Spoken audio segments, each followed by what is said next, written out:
વાહ મિત્રો, ગઈકાલે નરેન્દ્ર મોદી સ્ટેડિયમમાં આઈપીએલ 2026ની એક ધમાકેદાર થ્રિલર મેચ જોવા મળી. ગુજરાત ટાઇટન્સ સામે પંજાબ કિંગ્સ અને મેચ ગઈ છેલ્લી બોલ સુધી.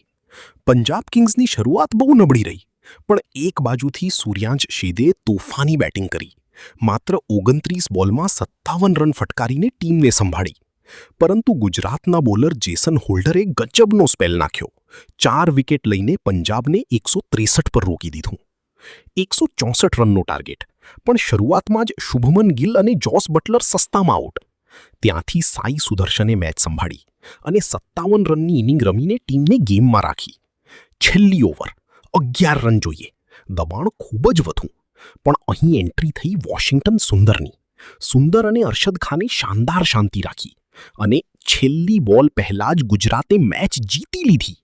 ગુજરાત ટાઇટન્સે 4 વિકેટે આ મેચ જીતી અને પ્લેયર ઓફ ધ મેચ બન્યા જેસન હોલ્ડર.